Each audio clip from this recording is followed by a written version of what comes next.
présente Philippe Migignac, je suis directeur des partenariats chez Fiducial Gérance.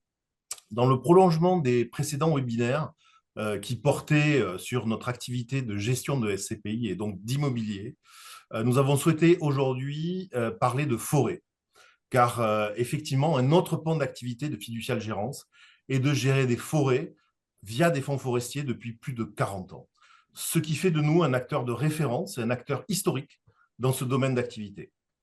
Aujourd'hui, je serai accompagné par Mathilde Jouffret, qui est en charge de la relation client direct et associé. Bonjour Mathilde. Bonjour. Et ainsi que de Nicolas Thoirin, qui est responsable ESG et forêt. Bonjour Nicolas. Bonjour à tous. Depuis 40 ans, Fiducial Gérance gère donc des fonds forestiers. Il s'agit d'entretenir et exploiter des forêts afin de préserver et développer le patrimoine forestier français. L'objectif est aussi de faire prendre de la valeur à ces massifs par une exploitation raisonnée et durable, et au bénéfice, bien sûr, des investisseurs qui nous ont fait confiance. Nous exploitons ainsi en France 58 forêts sur 6500 hectares. Voilà, vous voyez le slide qui présente l'intégralité des forêts dans le patrimoine géré par Fiducial Gérance. En 2025, nous avons eu une vraie dynamique d'acquisition, car à titre d'exemple, nous avons acheté de mars à novembre 8 nouvelles forêts pour principalement nos GFI Forestial et Forestial 2.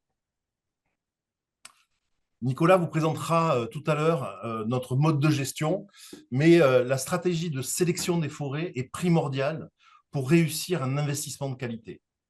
Vont se dégager 3 critères. La zone géographique, et là, effectivement, vous voyez sur le slide qui vous est présenté la zone géographique qui aujourd'hui situe le maximum de nos forêts sur la partie nord et est de la France. Celles qui sont très au sud sont des forêts historiques.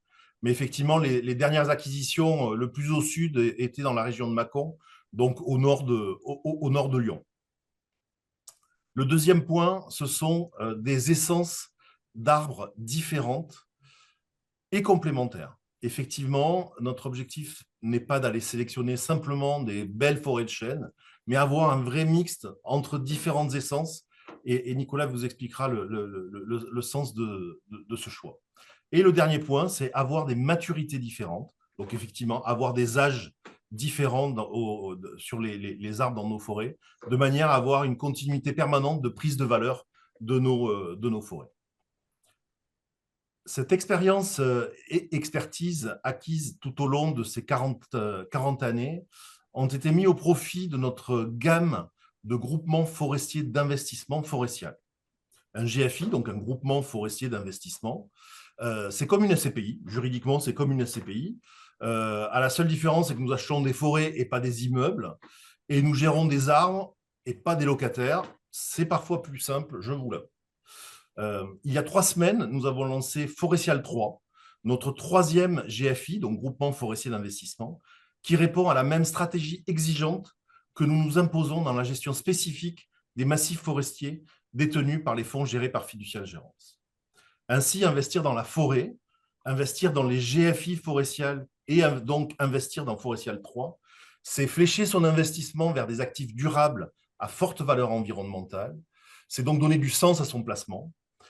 Mais c'est aussi préserver et développer la forêt française et exclusivement française, parce que chez Fiducial Gérance, nous avons fait ce choix de ne gérer que des forêts françaises. Et enfin, c'est pouvoir bénéficier d'avantages fiscaux et patrimoniaux que Mathilde vous exposera un peu plus tard. Je parlais du lancement de Forestial 3. Un point important à souligner, c'est que dans cette phase de lancement de ce nouveau fonds, cette phase offre la possibilité aux investisseurs de bénéficier de parts sponsors. Donc, ces parts sponsors sont disponibles à la souscription dès aujourd'hui avec un prix décoté à 185 € au lieu du prix de 200 € qui sera le prix officiel au plus tard le 1er janvier 2006. Donc, il s'agit d'en profiter. Nicolas, je vais te passer la parole. Pourrais-tu donc nous présenter la stratégie de Fiducial Gérance dans l'exploitation des forêts depuis plus de 40 ans? Oui, bien sûr. Fiducia Gérance a développé sur plus de 40 ans une gestion forestière professionnelle avec une offre structurée de véhicules d'investissement dédiés. En premier, il y a eu des groupements forestiers et ensuite les GFI, les gammes Forestial, Forestial 2 et maintenant Forestial 3 regroupent aujourd'hui ces solutions patrimoniales longue durée, alliant valeur économique et gestion durable. C'est 40 ans donc d'expérience d'une offre structurée de véhicules d'investissement. Chronologiquement et pour poser quelques jalons, sur les années 80-2000, il y a eu la construction des compétences techniques et juridiques en gestion forestière, avec la constitution des premières équipes et des premiers portefeuilles avec les groupements forestiers. Toutes les forêts de CGF ont été achetées entre 1978 et 1983. Alors, à la base, il y avait 11 GF et puis ensuite, il y a eu des absorptions. Sur les années 2000-2015, il y a eu une professionnalisation des procédures d'acquisition de massifs forestiers et de due diligence, avec la structuration de portefeuilles multimassifs. Enfin, depuis 2021 et jusqu'à aujourd'hui, la gamme forestiale qui vient euh, mettre en exergue une montée en volume et une reconnaissance sectorielle avec un renforcement des acquisitions et de la gestion opérationnelle, et également avec une stabilisation et un accroissement aussi de l'équipe dédiée du service forêt. Voilà, c'est ça qui est important. C'est de dire qu'aujourd'hui, la gestion de nos forêts, elle est traitée en interne par des équipes spécialisées en interne, ce qui est très important.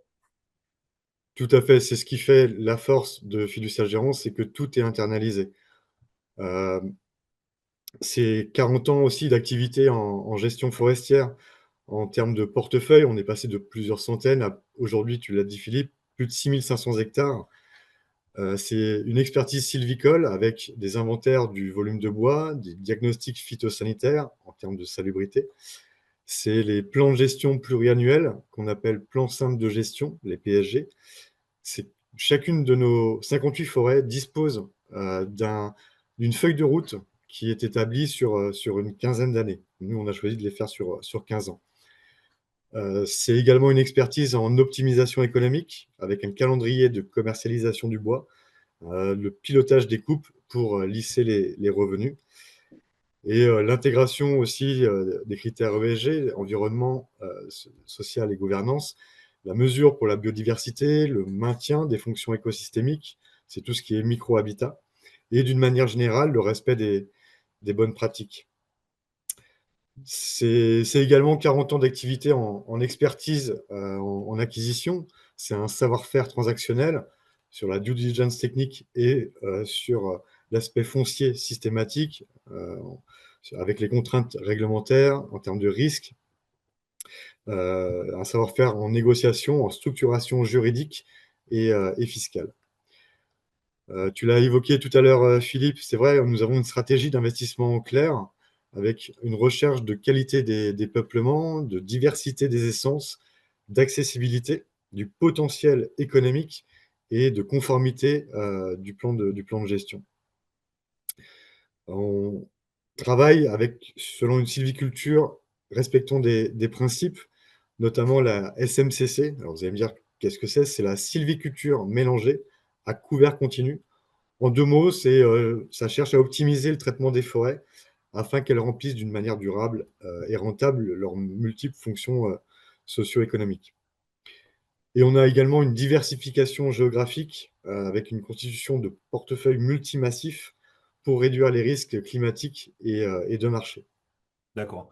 Donc là, avant de poser une question, je vois qu'il y a beaucoup de choses qui se passent sur le chat. Donc on essaie de répondre au fur et à mesure aux différentes interrogations qui sont faites sur le chat. Donc, il y a quelqu'un qui répond. On va répondre à certaines questions à la fin de notre intervention. Et si si on n'a pas répondu à toutes les questions durant le chat, on le fera après cette intervention, mais voilà, qu'il n'y ait pas de frustration par rapport à des questions qui seraient restées sans réponse. Donc, pour revenir à ce que tu disais, Nicolas, est-ce que tu peux nous préciser donc les zones d'investissement, s'il te plaît? Oui, alors on a fait des choix, comme vous pouvez le voir sur la carte géographique, on a une préférence pour un grand quart nord-est de la France, plutôt au-dessus de la Loire. puisqu'on recherche plutôt des forêts avec multi-essences, mais principalement du feuillu. Et donc, pour cela, on évite d'aller sur la partie sud-ouest, dans les Landes ou sur l'arc méditerranéen. Euh, c'est un choix qui nous permet d'avoir une sylviculture raisonnée et une maîtrise dans ce que l'on sait faire. C'est une gestion opérationnelle internalisée donc depuis toujours, avec la rédaction des plans simples de gestion ou alors leur renouvellement. Sur les 58 forêts que nous avons, forcément, cela revient assez régulièrement. Nous certifions systématiquement les massifs forestiers PEFC. Alors pour faire succinct, la certification PEFC, c'est un outil pour agir en faveur de la préservation de la forêt en adoptant au quotidien des pratiques de gestion durable.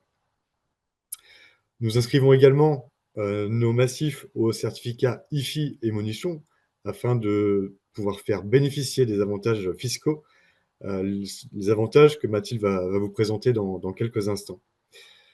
On s'occupe de la gestion et de l'entretien de nos forêts avec le suivi de chantier, les routes forestières, les empierrements, les places de dépôt. Parce que plus une forêt bénéficie d'aménagements de ce style, et mieux on arrive à vendre nos bois puisque l'exploitation en est facilitée. C'est ça qui est vraiment important de comprendre, hein. C'est qu'aujourd'hui, l'exploitation et la mise en avant de cette exploitation, elle est pour créer de la valeur ajoutée sur ces massifs-là. Donc, au-delà de faire pousser les arbres, gérer les arbres, couper les arbres, c'est aussi tout un environnement de facilitateur pour cette exploitation par la création de routes plus carrossables, de places, de manière à ce que les véhicules qui viennent chercher du bois puissent entrer plus facilement dans les forêts. Donc, c'est toute cette stratégie-là qui est mise en place aujourd'hui par les équipes de Fiducial Gérance sur l'exploitation de la forêt. Ouais, c'est tout à fait ça. C'est mieux on aménage les infrastructures intrinsèques de la forêt et plus l'exploitation en est facilitée.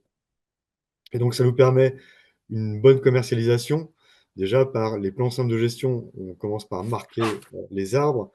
Et puis, cela nous permet de constituer par lot les bois qui sont vendus donc sur pied tous les ans. Et ça a lieu le premier lundi, la vente, le premier lundi du mois d'octobre. Et puis, on a une gestion également en termes de risque et d'atténuation climatique, puisque toutes nos forêts sont assurées contre les tempêtes, incendies et responsabilité civile. Mais Mathilde vous développera cette partie-là un petit peu après.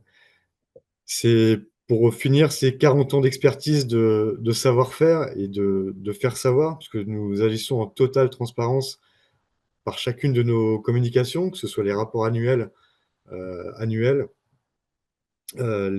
bulletins semestriels d'information. Nous rendons compte également lors des conseils de surveillance qui ont lieu 2 fois par an. Et puis, nous sommes primés également chaque année. Le dernier en date sur 2025, c'est Forestial 2 qui a remporté le prix du meilleur fonds foncier forestier. Voilà L'année pour précédente, c'était résumer. Forestial qui l'avait remporté. Tout à fait. Donc effectivement, quand on dit c'est pas une stratégie opportuniste de Fiducial Gérance aujourd'hui de se positionner sur ce secteur d'activité qui prend de plus en plus d'importance, mais c'est vraiment une expertise acquise tout au long de ces années qui a été développée, vous le voyez sur le slide, pour des groupements forestiers et qui maintenant se développe encore plus sur les GFI. Et comme tu le disais, Nicolas, un GFI, c'est comme une SCPI.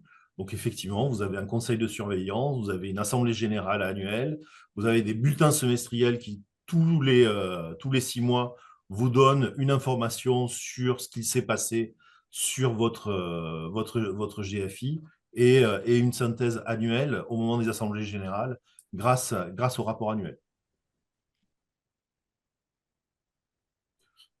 Donc, Nicolas, je te remercie pour cette intervention.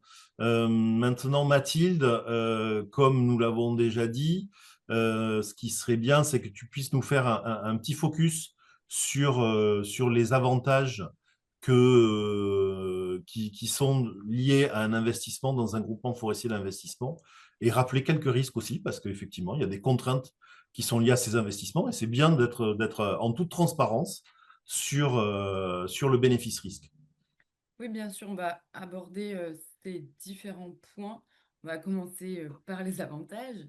Donc, grâce à ce qui a été dit par Nicolas et Philippe, on voit bien que cet investissement donc dans un GFI de la gamme forestiale, c'est avant tout un investissement dans le parc forestier français et en particulier dans des forêts d'une grande qualité avec une valeur patrimoniale qui va se situer en haute fourchette par rapport au prix moyen de l'hectare en France.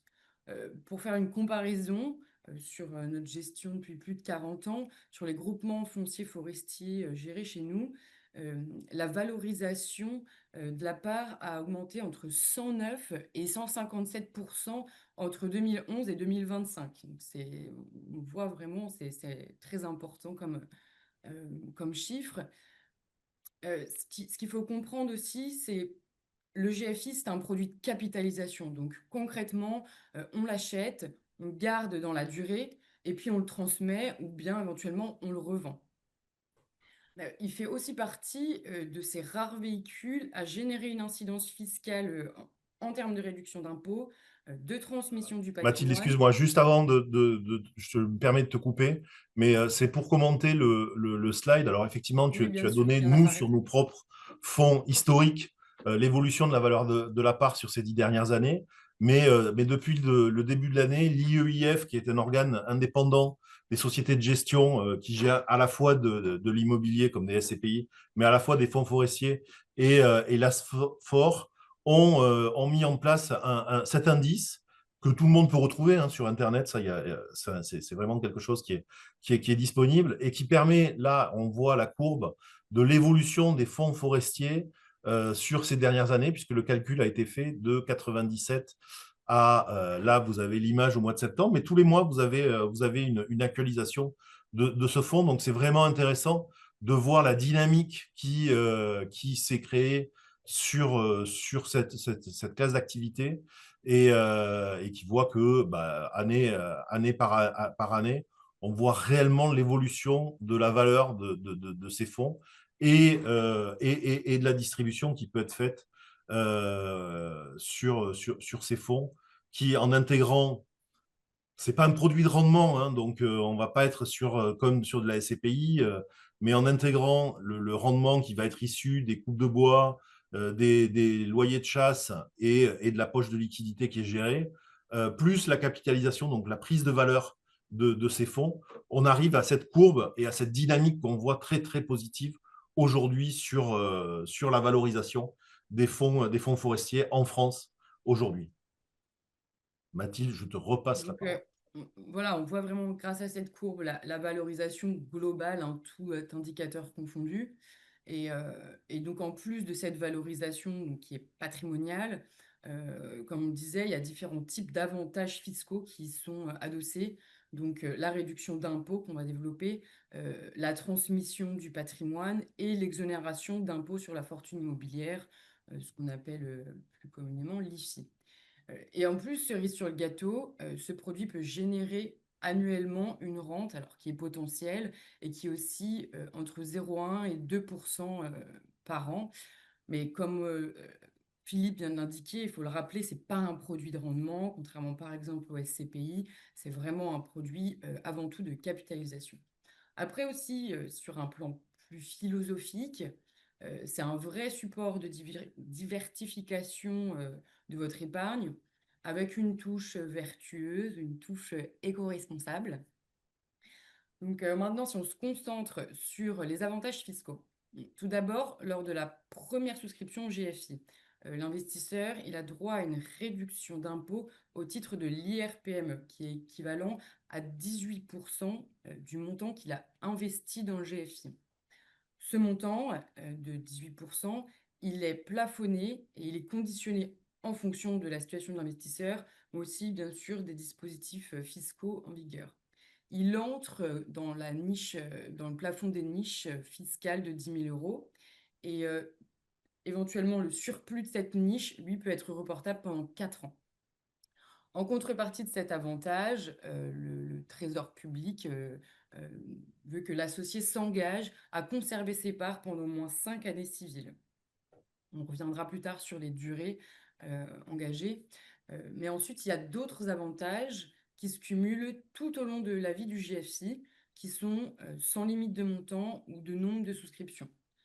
Premièrement, on va voir le patrimoine du GFI, bien qu'il soit considéré comme du patrimoine foncier, il n'entre pas dans l'assiette de calcul de l'IFI, de l'impôt sur la fortune immobilière. Et deuxièmement, il y a un abattement de 75% qui s'appelle l'abattement Monichon, qui s'applique sur les droits de transmission. Cet abattement, il s'applique à hauteur de la partie du capital du GFI qui est investie en forêt, soit un objectif de 85% du capital du GFI. Lorsqu'on parle de transmission, c'est aussi bien dans le cadre de la succession que de la donation. Ça en fait un produit assez particulier parce que c'est sans limite de montant, ni d'âge, mais ni de conditions de filiation ou de lignée. C'est un bon moyen de déshériter vos enfants. Non, mais c'est un moyen, effectivement, qui est important de pouvoir utiliser. Et le fait d'avoir ces trois avantages fiscaux qui viennent se cumuler. Alors, certes, l'avantage IRPME de réduction immédiate est intéressante, hein, mais il s'agit réellement d'un produit de placement patrimonial avec un horizon de gestion qui a 10 ans, qui est long terme.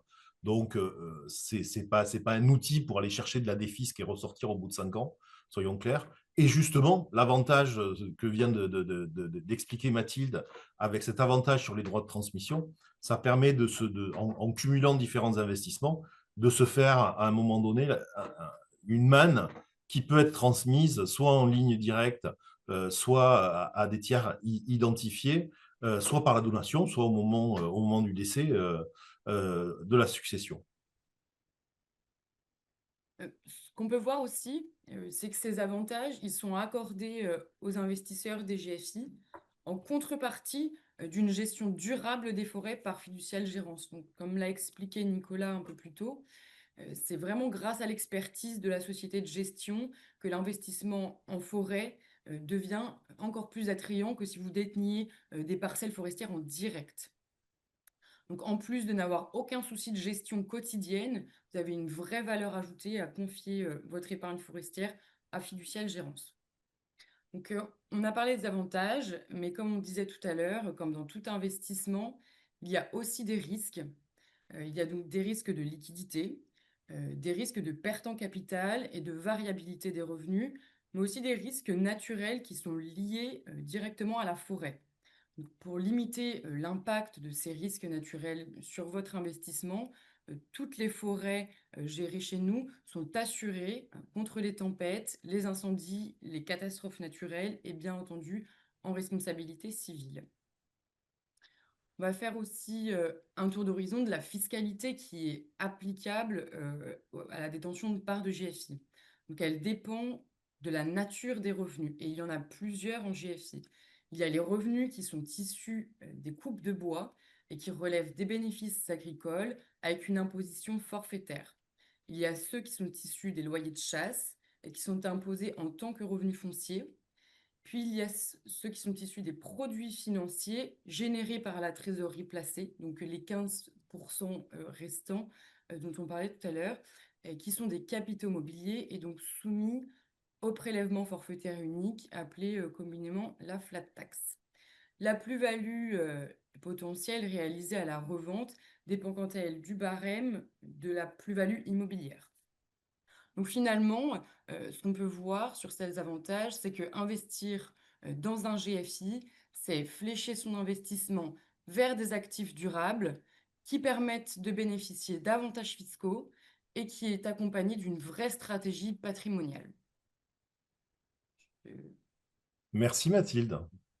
Donc, on a essayé là, avec les interventions de Nicolas et Mathilde, de vous donner deux visions, une plus opérationnelle de qu'est-ce qu'on fait pour gérer de la forêt, voilà, que ce soit un GFI ou un groupement forestier. Et ça, ce sont les équipes internes qui gèrent ça chez nous.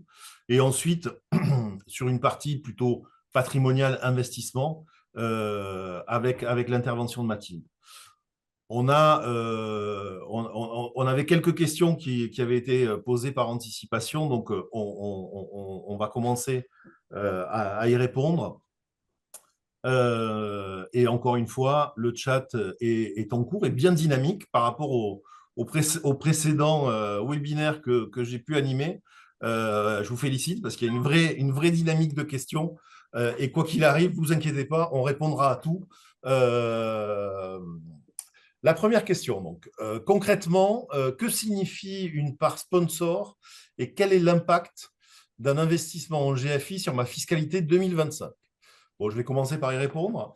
Voilà, c'est la première question. Bon, en réalité, il y en a deux en une. Bon, les gens sont gourmands, mais on va tenter d'y répondre. Sur la première partie, sur les parts sponsors, j'en ai un peu parlé tout à l'heure. Effectivement, quand on lance un produit, il y a des parts fondateurs. Voilà. Aujourd'hui, sur Forestial 3, nous avons 29 personnes qui se sont positionnées comme associés fondateurs, voilà, des particuliers qui nous suivent ou nous ont fait confiance. Donc ça, c'est les parts fondateurs. Et il y a une phase de lancement qui est ce qu'on appelle la part sponsor, qui permet de pouvoir investir dans un GFI avec une valeur décotée par rapport au prix qui sera fixé, enfin qui est déjà fixé, mais qui sera réel à un moment donné. Donc aujourd'hui, nous avons 16 000 parts disponibles au prix de 185 €. Donc, on a commencé depuis 3 semaines, on a commencé à faire des souscriptions. Donc, il ne reste pas exactement 16 000, il en reste un peu moins, mais il en reste encore si vous souhaitez être intéressé. Et effectivement, on peut les souscrire à 185 € au lieu des 200 € qui sera le prix de la part au plus tard au 1er janvier 2026, où effectivement, cette phase sponsor, elle est sur 16 000 € ou au plus tard au 31/12 2025. Donc voilà, donc ça fait une décote de 7,5% qui est très intéressante pour pouvoir investir dans Forestial 3 dès à présent. Paysage de l'écosystème des forêts en France pour 2025. Alors 2025, en quelques mots, on a quasiment un tiers du territoire français qui se compose de forêts. Donc, je veux dire, par territoire français, je veux dire par là en métropole, parce qu'il ne faut pas oublier la Guyane, qui a pas mal de superficie de forêt. La filière forêt-bois en France, c'est 455 000 personnes qui y travaillent. La forêt, elle est détenue à 75% par des propriétaires privés, pardon, et à 25% par soit l'État, soit des communes, ou des collectivités locales, ou des établissements publics. Donc, un tiers du territoire, ça place le pays comme l'un des plus grands massifs forestiers d'Europe. Pour être précis, on est le 4e. Et puis, on a une évolution de cette superficie forestière qui progresse. On a quasiment, depuis la fin du milieu du 19e, on a doublé la surface de forêt. Et pour anecdote, on a retrouvé un niveau de couverture boisée du niveau du Moyen Âge. Donc voilà, une très grosse progression des massifs forestiers. Et puis, autour de cette ressource, on trouve un écosystème économique avec des propriétaires publics et privés, des groupements forestiers, des exploitants, des scieries, toute l'industrie du bois, de la chasse et du tourisme aussi de nature. Donc voilà, ça représente 455 000 personnes. C'est important, hein. C'est une filière très importante qui représente autour des 26 milliards de chiffre d'affaires. Ça fait ça fait une bonne partie, une belle partie, en tout cas, du PIB français. Et puis, on remarque également que depuis quelques années, l'investissement forestier progresse, porté à la fois par une recherche de diversification patrimoniale et puis par la montée des enjeux environnementaux en termes de carbone, de biodiversité et de gestion durable. Et donc, les GFI s'inscrivent parfaitement dans cette dynamique en rendant cet univers accessible à l'épargnant individuel. Très bien, parfait. Mathilde, ça va être ton tour maintenant. Quelle est la durée minimum de détention des parts de GFI?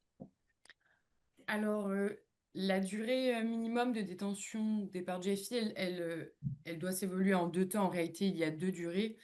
La première à retenir, c'est une qu'on a déjà évoquée et qui est liée au dispositif, fiscal, donc IR-PME, qui vous octroie la réduction d'impôt et qui impose de conserver les parts, à minima jusqu'au 31 décembre de la 5e année. Il faut faire attention à ça parce que en cas de revente anticipée des parts, euh, l'économie d'impôt qui a été réalisée, elle doit être restituée dans son intégralité au Trésor public et pas au prorata du nombre d'années de détention des parts. Même si vous vendez au bout de 4 ans et demi, il faudra tout restituer aux impôts. La seconde durée, c'est celle qui est plus globalement recommandée par la société de gestion et par les autorités de marché financiers et qui est de 10 ans minimum. Si vous voulez, cette durée de 10 ans, elle est en adéquation avec le sous-jacent de l'investissement, donc qui est la forêt. On imagine tous, on sait tous qu'un arbre, ça ne pousse pas en 2 ou 3 ans. Donc concrètement, l'associé, il peut demander le rachat de ses parts à tout moment, mais s'il sort de façon anticipée, ça peut avoir et un impact sur sa fiscalité et sur la valeur qu'il va récupérer. Ok. L'autre question suivante, c'est est-ce que ce produit est liquide? Ah, est-ce que c'est un produit liquide? Ben, Alors, oui, par liquidité, c'est pas le fluide, hein. C'est est-ce qu'on peut sortir facilement facilement ou pas de. du Voilà, c'est ce qu'on GFI. appelle la liquidité dans notre jargon. Voilà, il vaut mieux préciser. C'est Vas-y, vrai. je t'en prie. Donc oui et non. La liquidité d'un GFI, en réalité, elle va être dépendante de la présence ou non d'acheteurs en face de vendeurs. Donc, comme on l'a dit, le GFI, c'est avant tout un produit de capitalisation et plus que de rente. Donc, il faut l'envisager sur le long terme et pas comme une réserve de trésorerie. C'est vraiment un investissement dans lequel le nombre d'années va jouer potentiellement en la faveur de l'investisseur. La dernière question, elle est un peu dans cette dynamique-là, hein. C'est y a-t-il un marché à la revente des parts? Oui, elle est complémentaire effectivement, ça poursuit c'est un marché qui n'est pas continu comme le serait, une action en bourse. Ce qu'il faut bien avoir en tête, c'est que l'associé, qui achète des parts, donc en seconde main, si je puis dire, il bénéficie aussi des avantages qui sont liés à l'exonération d'IFI et à l'abattement sur les droits de transmission. Donc ça rend le produit, attractif même sans la réduction IR-PME. Il reste toujours ce produit de capitalisation et patrimonial dont on a parlé. Donc l'associé, il peut toujours demander le retrait de ses parts, qui trouveront soit un acheteur qui aura souscrit via la société de gestion, soit une contrepartie qui sera trouvée par ses soins pour procéder à une cession de gré à gré. Oui, alors c'est vraiment un point et une question qui est revenue à diverses reprises sur le chat, hein. C'est un point qui est important. C'est sur le même mécanisme qu'une SCPI, quand on est en phase de collecte aujourd'hui, quelqu'un qui va demander la sortie alors qu'on est en phase de collecte, il va y avoir une compensation. C'est à partir du moment où le fonds est arrivé à 15 millions, où il est fermé, où effectivement quelqu'un qui va vouloir sortir, il va falloir lui trouver une contrepartie, comme Mathilde vient de l'expliquer. Euh, mais dans la mesure où le marché secondaire bénéficie de quasi les mêmes avantages qu'un marché primaire, c'est pas très compliqué. Et il y a surtout une donnée qui est assez importante, c'est qu'on a parlé, et un des éléments d'investissement, c'est de pouvoir bénéficier de cet abattement de 75%. en fin de compte, cet abattement de 75% va suivre les parts. C'est-à-dire que moi, grand-père, je vais transmettre à mes enfants des parts de GFI avec cet abattement de 75%.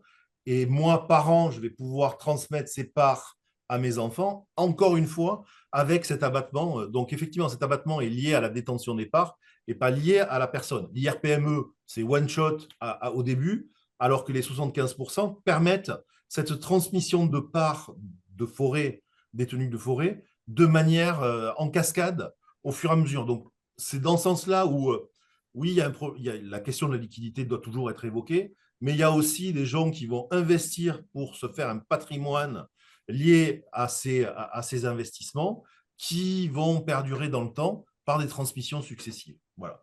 C'était aussi la petite explication qui pouvait être donnée après cette dernière question. On pourrait répondre à plein de questions encore, mais on s'était timé sur une période qui allait de 12h à 12h45. Donc, pour l'instant, on va arrêter les questions, mais et à travers le chat et auprès des services de fiducial gérance, et notamment Mathilde Jouffret, qui s'occupe donc de la clientèle directe. Donc, si vous êtes investisseur direct, vous pouvez nous contacter et solliciter Mathilde. Si vous êtes un partenaire conseiller en gestion de patrimoine, c'est plutôt vers moi qu'il s'agira de se retourner de manière à ce qu'on puisse continuer ces explications. Donc, Mathilde et Nicolas se joignent à moi pour vous remercier d'avoir été présents, de nous avoir écoutés. J'espère qu'on aura répondu à certaines de vos interrogations et qu'on aura initié un vif intérêt sur les investissements dans nos véhicules forestials chez Fiducial Gérance. Comme on vous le disait, il y aura un replay qui sera mis à disposition très rapidement. Donc, vous qui vous êtes inscrit, vous aurez une connexion. Et après, sur notre site, il y aura le replay qui sera disponible. Donc, une nouvelle fois, merci de nous avoir écoutés. Et on reste disponible individuellement désormais pour pouvoir continuer ces discussions individuellement. Voilà. Merci, à très vite.